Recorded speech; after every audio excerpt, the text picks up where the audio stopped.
Technology can significantly augment our crime-fighting efforts and improve our response times. This event is executive policing. When I saw the topic, I was very happy. As of today, in Nigeria, we have decentralized policing.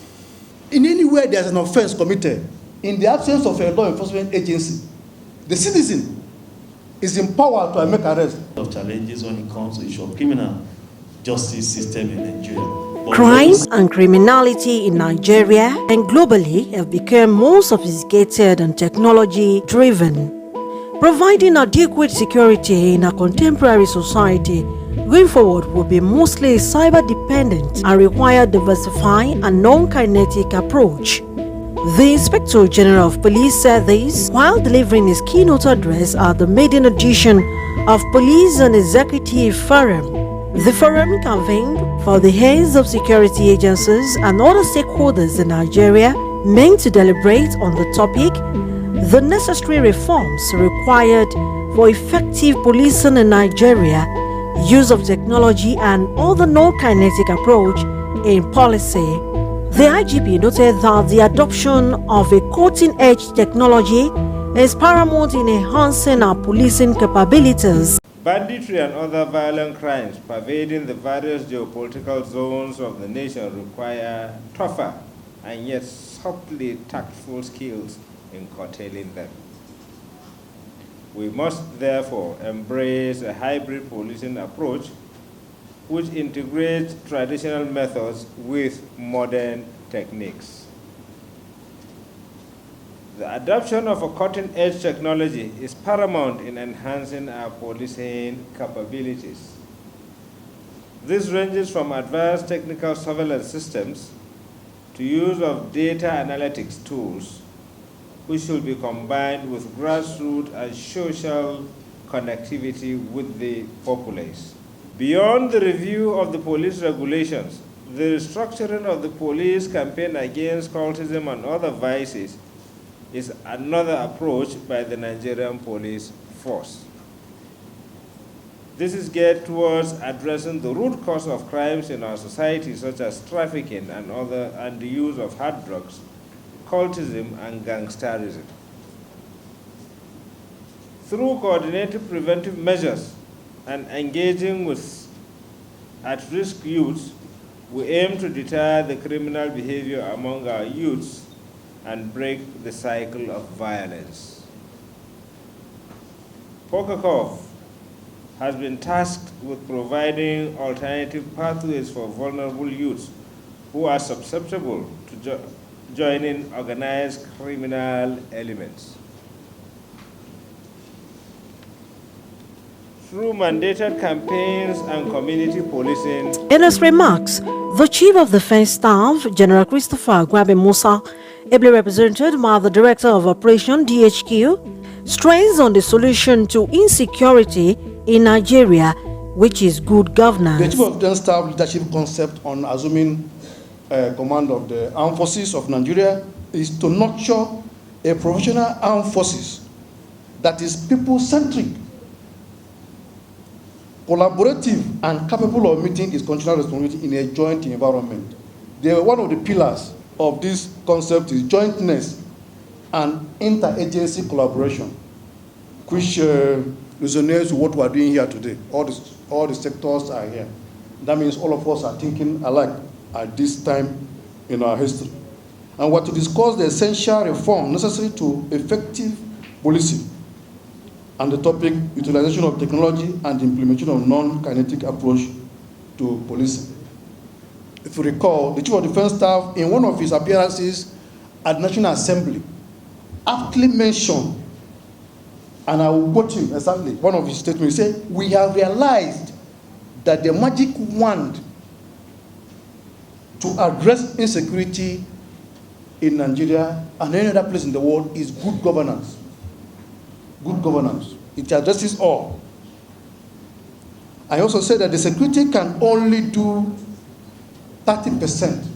All of us, security agencies, can only do 30% of the issue. And that is providing the enabling environment. And for this forum, one of the enabling environment is public education on law and offenses. Delivering his lecture, Professor Lamike said that insecurity is a major problem in the country.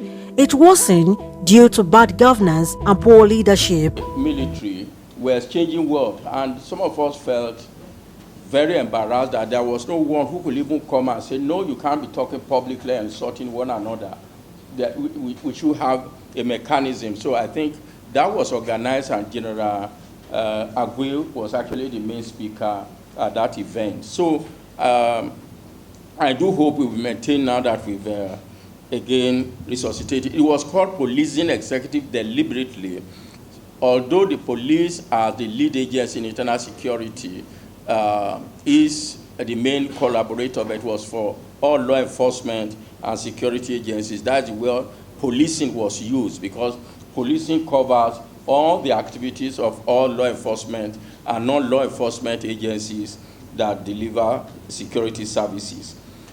For my presentation today, I do hope I don't disappoint a lot of you. I think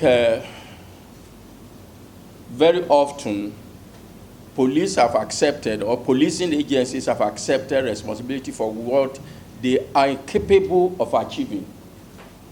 That's the first statement I want to make.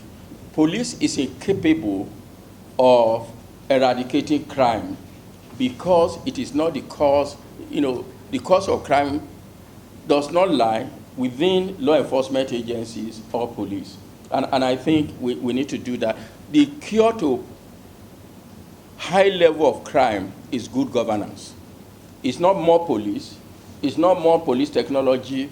Police is invited to address a problem it did not cause.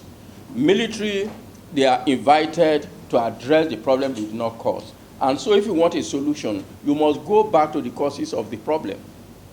And the causes of the problem are usually political, they are usually economic, they are usually social. I know in recent time we've been using non-kinetic. It doesn't capture the broad governance issues that are social, that are political, and that are economic, that are the basis of crime. Because police is showing love. Yes, police is your friend, it's true. It is not everybody in the police that is bad. There are good ones. And police, as we are sleeping, police is taking care of us. So let's try and make sure that police is also taken care of. I want to see the IG. I want to tell him that let all governors be called upon to build houses where police officers will retire to. Some of all these officers don't have houses. Some of them got married late, so they didn't train their children to be able to take care of them at the point of retirement. So if governors build houses for police, when they retire, they'll go back there. Smart TV News report that POCACOV has been talks with providing alternative pathway for vulnerable youth who are susceptible to joining organized criminal elements. POCACOV is policing for the society instead of policing of the society. Well, this event, as you see, is a high-profile event that we're able to organize in partnership with the Office of the Inspector General of Police, where we invited the Inspector General of Police himself and all the 8 DIGs, and then we have representative of the Chief of Army Staff, Chief of Defense Staff, and of course we have people like Professor Lemika, people from Civil Defense, Custom and all. The idea is to create an avenue where we're able to discuss policing. And we must agree there's a difference between police and policing. Policing means that all of us have a collective responsibility to ensure that we're each other's keeper, we're protecting each other, and we're giving timely information to ensure that criminals do not take over the country. And so what we're doing now is to build more synergy and provide a platform where we can all interact and agree what do we need to do to reduce the high increase of banditry in the country, issue of kidnapping, unknown and known government, and all of this criminality that we see every day in Nigeria.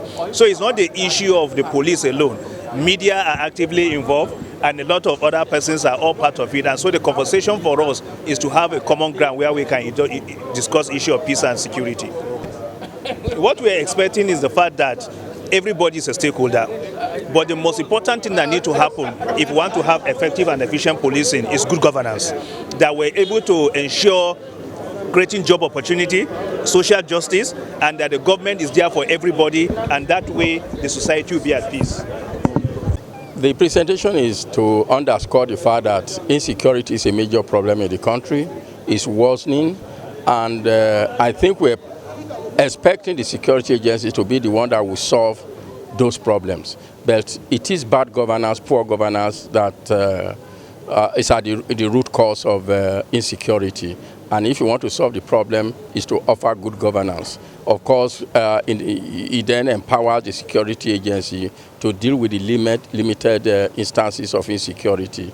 But when you have bad governance, of course, insecurity is pervasive, it's endemic, and the security agencies can't do much. And I think we ought to have realized that now, since 2009, that we've got into this phase, that not for lack of effort, not for lack of not trying, but the fact that we've targeted the wrong place or the wrong agency to handle it. First and foremost, those who have political power to allocate national resources must do it fairly, justly, and for development, in which case every citizen is protected from poverty, from deprivations, and then they can now be able to resist disposition towards crime, violence, and the other serious crime that we presently confront.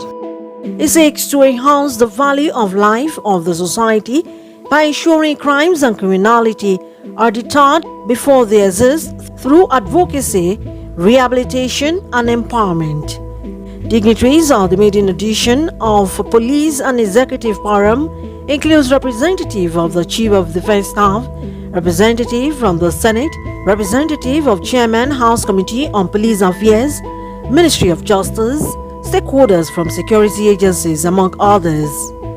Olayemi Eson, for Spy TV.